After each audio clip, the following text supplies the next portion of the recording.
আসসালামু আলাইকুম প্রিয় শিক্ষার্থী, সবাই কেমন আছো? আজকে আমরা আলোচনা করব ক্লজ নিয়ে। যারা অ্যাডমিশন টেস্টে পরীক্ষা দিবে তোমাদের জন্য ক্লজ এই টপিকটা খুব গুরুত্বপূর্ণ। আজকে আমরা নাউন ক্লজ, অ্যাডজেক্টিভ ক্লজ এবং অ্যাডভার্বিয়াল ক্লজ এই তিনটা ক্লজ একটা বাক্য থেকে কত সহজে খুঁজে বের করতে পারি সেটা শেখার চেষ্টা করব। চলো দেখি। দেখো, আমি একটা বাক্য লিখে রেখেছি এখানে, প্রিভিয়াস ইয়ারের একটা প্রশ্ন। ইসলামিক ইউনিভার্সিটি, রাজশাহী ইউনিভার্সিটি দুইটা বিশ্ববিদ্যালয় এসেছে প্রিভিয়াস ইয়ারে।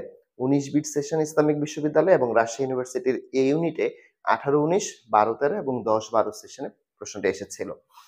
তো এই প্রশ্নে যাওয়ার আগে আমরা একটু ক্লজ নিয়ে আলোচনা করি। ক্লজ আসলে কি? ক্লজ শব্দের অর্থ হচ্ছে, আমরা জানি, বাক্যাংশ অর্থাৎ বাক্যের অংশ। তো তোমাকে যখন পরীক্ষার হলে ক্লজ থেকে প্রশ্ন দিবে, তখন একটা বাক্যের অংশে নিচে আন্ডারলাইন করা থাকবে এবং তোমাকে জিজ্ঞেস করা হবে যে এই অংশটা অর্থাৎ আন্ডারলাইনকৃত অংশটা কোন ক্লজ। যেমন I know where he leaves, এখানে হোয়ার হি লিভস এর নিচে আমরা আন্ডারলাইন করতে করা আছে দেখতে পাচ্ছি। তাহলে এই ক্লজটা কোন ক্লজ, নিচে তোমাকে আন্ডারলাইন করে এই অপশন থেকে বেছে নিতে হবে। তো আমরা শুরুতেই আজকের এই বাক্যটা বা এই প্রশ্নটা কোন ক্লজ এটা আমরা বোঝার চেষ্টা করি। চলো, এখানে যদি আমরা আই নো, এখানে এই আন্ডারলাইনকৃত অংশের নিচে যদি আমরা ব্যবহার করি হচ্ছে ইট, তাহলে কি আমাদের বাক্যের পরিপূর্ণতা পায় না? তাহলে আমাদের বাক্যটা কি হয়? আই নো ইট, তার মানে বাক্যটা পরিপূর্ণ হইলো।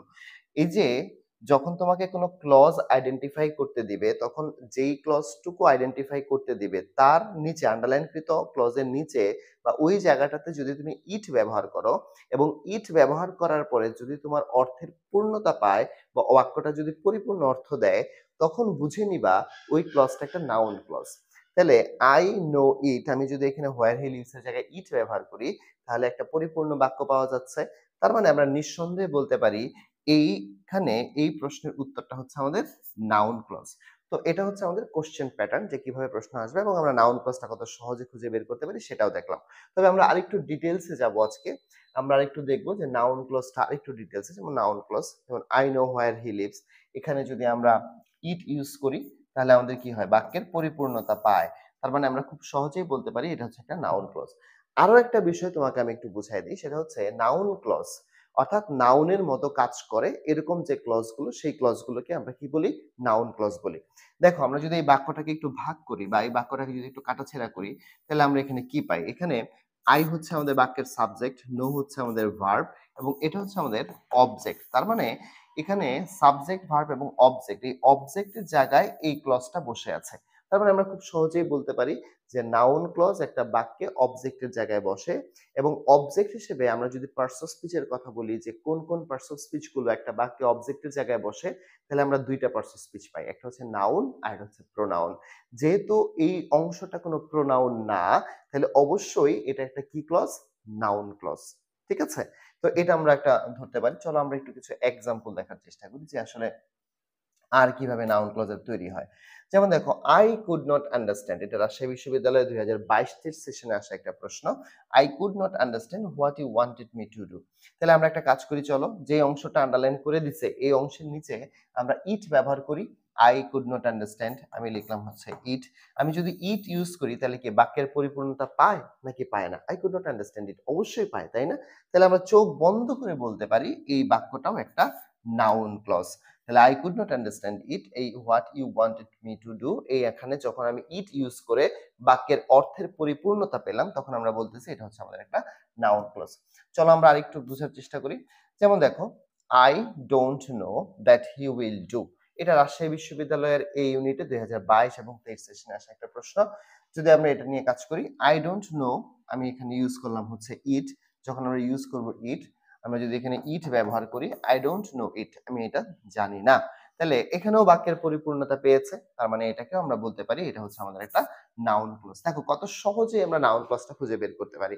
তাহলে নাউন ক্লজ খুঁজে বের করাটা কিন্তু আসলে কোনো ফ্যাক্ট না। আমরা অনেক ভয় পাই যে নাউন ক্লজ আমি পারবো কিনা। অর্থাৎ আন্ডারলাইনকৃত অংশের জায়গায় যদি তুমি ইট ব্যবহার করো এবং ইট ব্যবহার করার পরে যদি তোমার অর্থের পরিপূর্ণতা আসে, তখন সেক্ষেত্রে আমরা সেই আন্ডারলাইনকৃত অংশটাকে নাউন ক্লজ হিসেবে বিবেচনা করতে পারি। এটা খুব সহজ, সিম্পল। চলো আমরা আরেকটু কাজ করি, দেখি। আমাদের কিছু কথা আছে, হ্যাঁ, নাউন ক্লজের কিছু ব্যতিক্রম কথা আছে। নাউন ক্লজের ব্যতিক্রম কথা কি? যেমন দেখো, এখানে কিছু শব্দ আছে, কিছু ট্রানজিটিভ ভার্ব আছে আমাদের ইংরেজিতে। যেমন হচ্ছে wonder, ask, enquire, discuss, close, visit, tell. এই ট্রানজিটিভ ভার্বগুলোর পরে সাধারণত নাউন ক্লজ বসে। কি বসে? নাউন ক্লজ বসে। এখন ধরো আমি যদি এখানে হি আস্কড মি ইট, আমি যদি এখানে ইট ব্যবহার করি, তাহলে কিন্তু আমার কি হয় না, বাক্যের পরিপূর্ণতাটা এভাবে পাওয়া যায় না। কিন্তু আমরা যদি একটু ভার্বের দিকে খেয়াল করি, এখানে ভার্ব হিসেবে আস্ক ব্যবহার করা হয়েছে। এটা একটা ট্রানজিটিভ ভার্ব। তাহলে আমরা বলছি যে ট্রানজিটিভ ভার্বের পরের যে অংশটা, সেই অংশটাকে আমরা কি বলতে পারি? নাউন ক্লোজ বলতে পারি। যেহেতু একটা ট্রানজিটিভ ভার্বের পরের অংশ, তাহলে এটাকে আমরা কি বলবো? নাউন ক্লোজ বলবো। তাহলে আমরা দুইটা জিনিস পেলাম। একটা হচ্ছে বাক্যের আন্ডারলাইনকৃত অংশটাতে যদি আমরা ইট ব্যবহার করি এবং ইটটা বসানোর পরে যদি বাক্যের অর্থের পরিপূর্ণতা পায়, তাহলে সেটা একটা নাউন ক্লজ। এবং ট্রানজিটিভ ভার্ব বের পরে ট্রানজিটিভ ভার্ব কারা? যেমন wonder, ask, enquire, discuss, close, visit, tell, এরকম যে সকল ট্রানজিটিভ ভার্ব গুলো রয়েছে, সেই ট্রানজিটিভ ভার্ব গুলোর পরে আমরা যে ক্লজটা পাবো, সেই ক্লজটাকে আমরা নাউন ক্লজ হিসেবে বিবেচনা করব। ওকে, চলো আমরা দেখি আরেকটু ভিতরে। যেমন এটা হচ্ছে থানা শিক্ষা অফিসার 2099 এর একটা প্রশ্ন। I often wonder how you are getting on. দেখো, আই ওফেন ওয়ান্ডার ইট, আমি যদি এখানে লিখি আই ওফেন ওয়ান্ডার ইট, যদি আমি এখানে ইট ব্যবহার করি, দেখো যদি আমি ইট ব্যবহার করি, তাহলে আই ওফেন ওয়ান্ডার ইট, এটা কিন্তু বাক্যের অর্থের পরিপূর্ণতা পায় না। তার মানে এখানে ইট ব্যবহার করার পরে আমরা বুঝতে পারতেছি না যে এটা কি নাউন ক্লজ হবে কি হবে না।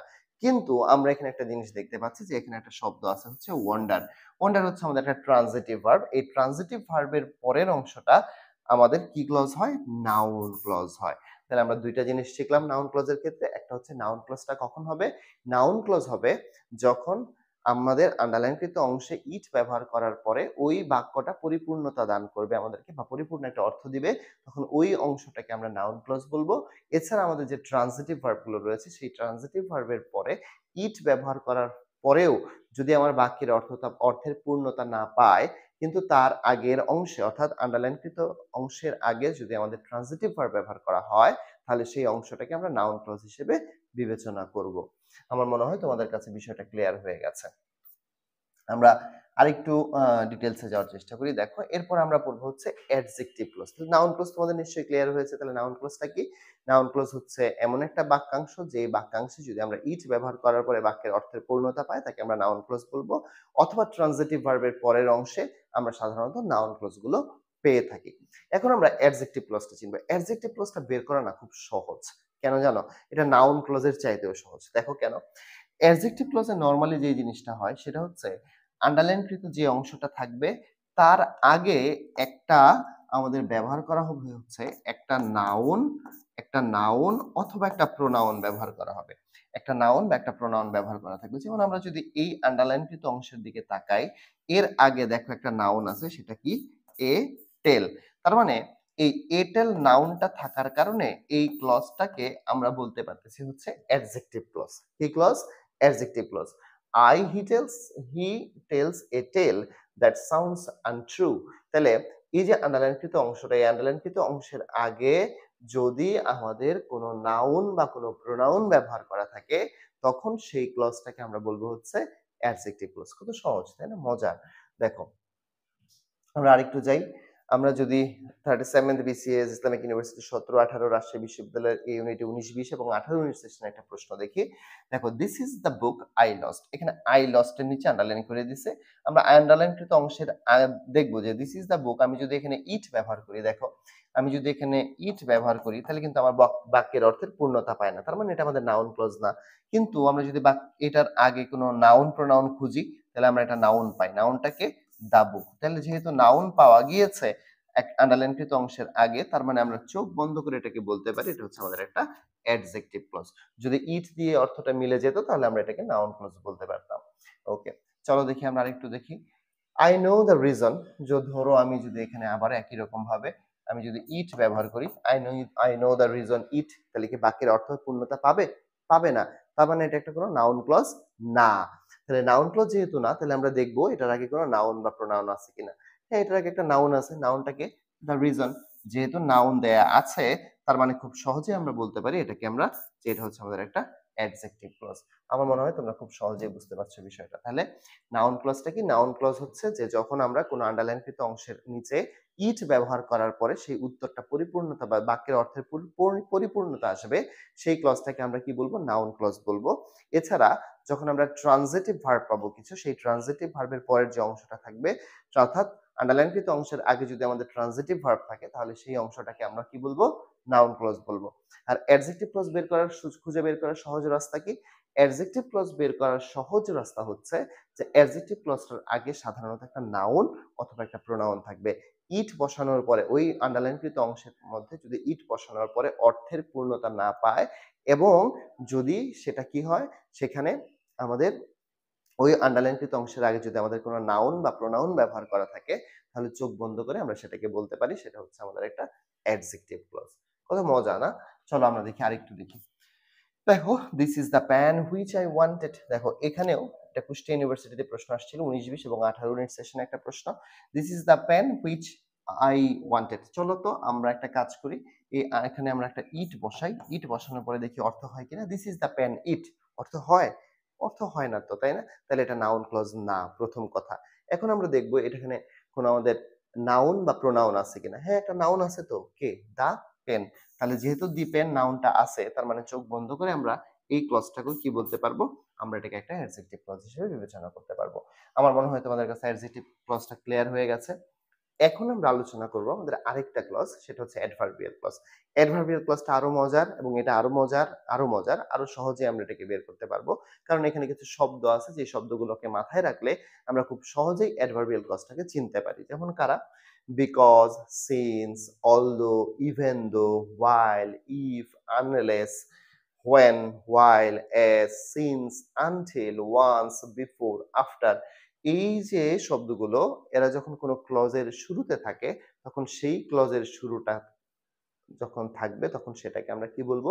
অ্যাডভার্বিয়াল ক্লজ বলবো। তবে এখানে একটা কথা আছে, যদি এদেরকে দিয়ে শুরু হওয়ার পরেও ইট দিয়ে বাক্যটা পরিপূর্ণতা পায় তাহলে কিন্তু নাউন ক্লজ হয়ে যাবে, এবং এদের দ্বারা শুরু হওয়ার পরেও যদি এদের আগে কোনো নাউন বা প্রোনাউন থাকে তখন কিন্তু অ্যাডজেক্টিভ ক্লজ হয়ে যাবে। ঠিক আছে? তাহলে আমরা একটু দেখি, চলো কাজগুলো আমরা একটু দেখি। দেখো এখানে আমাদের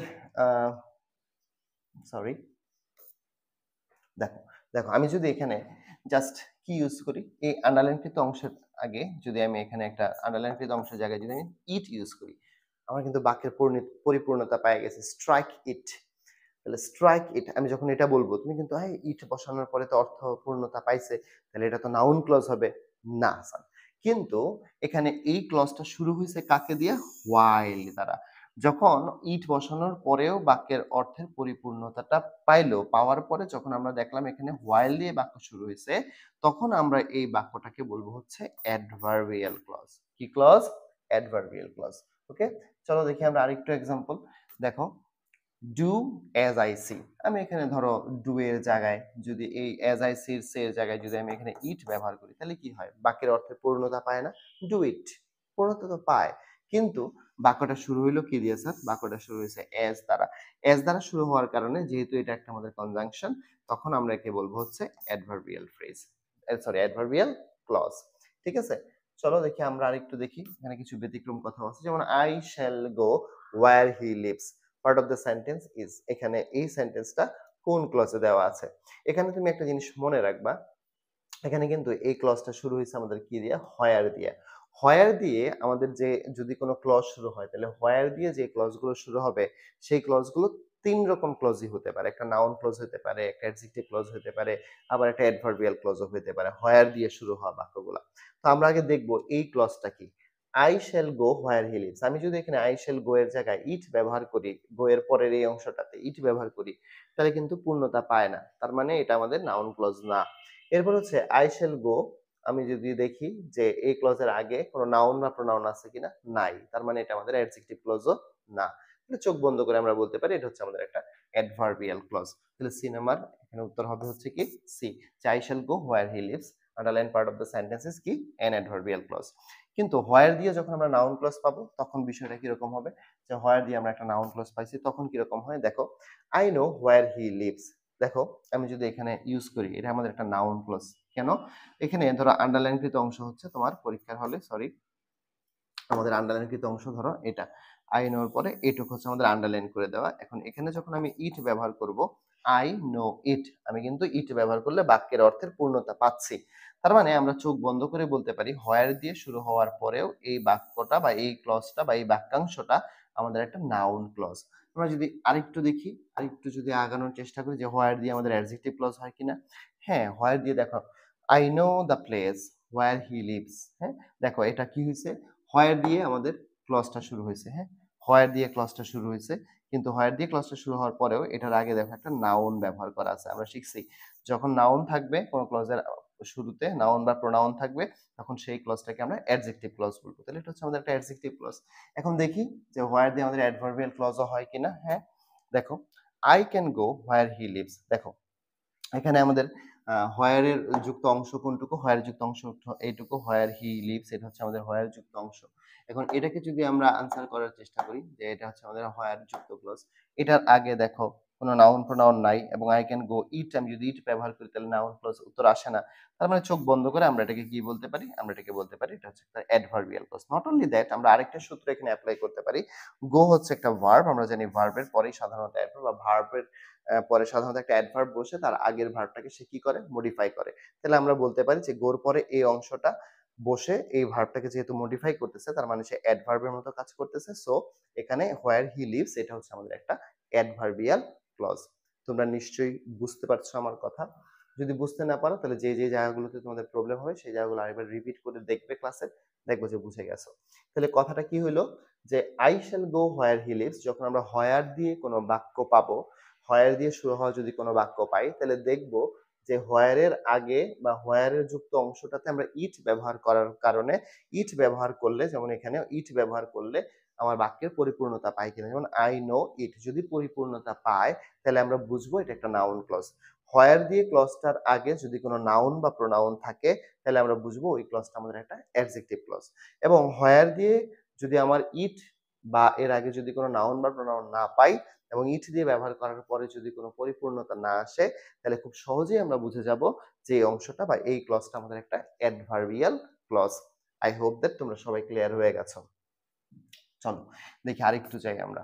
এখানে দেখো আমরা যদি এখানে আসি, you can go wherever you like, তুমি যেতে পারো, তুমি যেখানেই যাও, যেতে চাও। তাহলে এখানে যে বিষয়টা সেটা হইতেছে you can go wherever you like, তুমি যেতে পারো হোয়ার এভার ইউ, তুমি যেখানেই যেতে চাও তুমি যেতে পারো।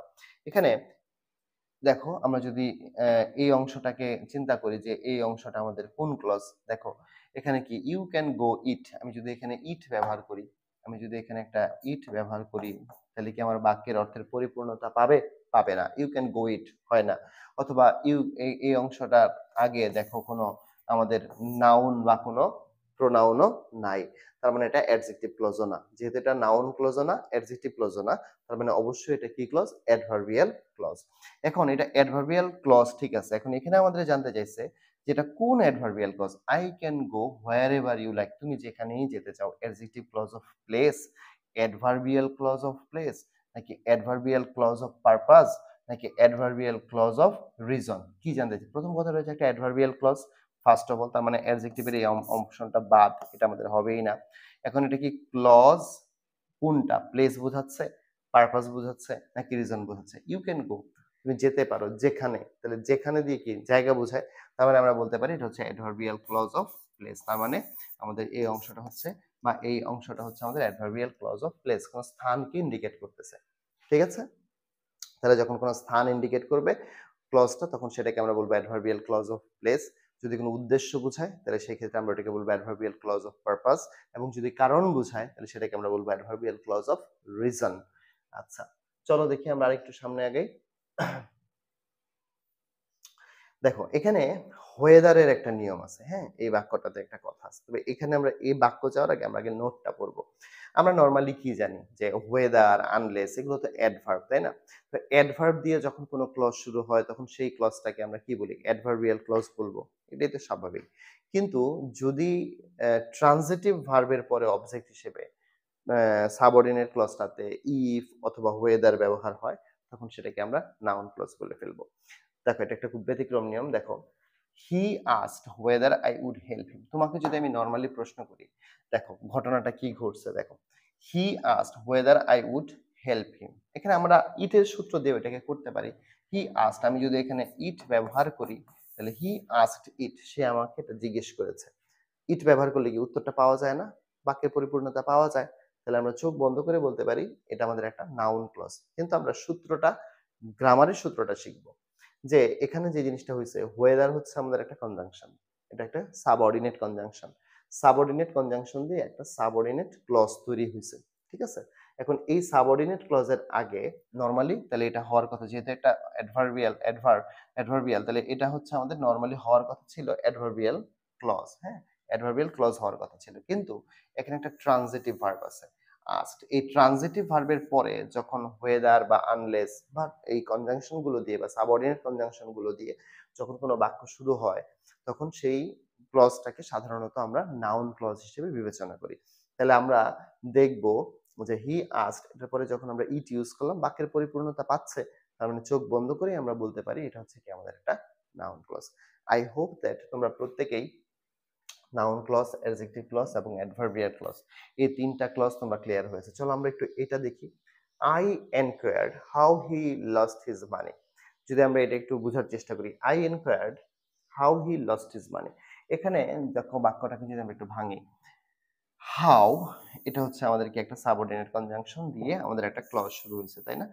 আই এনকোয়ার্ড, আমি যদি এখানে ইট ব্যবহার করি তাহলে কি হয়? আই নো ইট, বাক্যের অর্থের পরিপূর্ণতা পায়, রাইট? তাহলে চোখ বন্ধ করে এখানে ভার্বের পরে বসার পরেও আমরা এটাকে অ্যাডভার্বিয়াল ক্লজ বলতে পারবো না, আমরা এটাকে বলবো হচ্ছে নাউন ক্লজ। কথা কি বুঝতে পারছি? কেন? কারণ ইট বসানোর পরে বাক্যটা আমার কি পাইছে? পরিপূর্ণতা পেয়েছে, এটা একটা জিনিস। আর এনকোয়ার এটা হচ্ছে আমাদের একটা ট্রানজিটিভ ভার্ব। ট্রানজিটিভ ভার্বের পরে যখন সাবঅর্ডিনেট কনজাংশন দিয়ে কোনো সাবঅর্ডিনেট ক্লজ তৈরি হবে, তখন সেই ক্লজটাকে আমরা অ্যাডভার্বিয়াল ক্লজ হিসেবে বিবেচনা করতে পারবো না, আমরা তখন সেটাকে বিবেচনা করব একটা নাউন ক্লজ হিসেবে। আমার মনে হয় তোমাদের কাছে নাউন ক্লজ, অ্যাডজেক্টিভ ক্লজ এবং অ্যাডভার্বিয়াল ক্লজ এই তিনটা ক্লজ তোমাদের কাছে ক্লিয়ার হয়েছে। তারপরও যদি কোনো কোশ্চেন ক্রিয়েট হয় বা তোমাদের মনের মাঝখানে যদি কোনো প্রশ্ন থাকে, তাহলে সেটা অবশ্যই আমাদেরকে কমেন্ট বক্সে জানাবে। আমরা চেষ্টা করব তোমাদেরকে ভিডিওর মাধ্যমে সেই প্রশ্নের উত্তরগুলো দেওয়ার। যদি তোমাদের পুরো ক্লাসটা ভালো থেকে লেগে থাকে, তাহলে আমি আশা করব তোমরা আমাদের চ্যানেলটা সাবস্ক্রাইব করবে এবং আমাদের যে ফেসবুক পেজটা রয়েছে সেই ফেসবুক পেজে একটি ফলো বা একটি লাইক দিয়ে রাখবে। এবং যদি আমার আজকের ক্লাসটা ভালো লাগে, তাহলে অবশ্যই তোমার বন্ধুদের সাথে ক্লাসটা শেয়ার করে দেবে, যেন অন্য বন্ধুরাও আমাদের সাথে যুক্ত হতে পারে। সবাই ভালো থাকবে, সুস্থ থাকবে। অ্যাডমিশন টেস্টের পরীক্ষা অনেক অনেক বেশি ভালো হোক। আল্লাহ হাফেজ।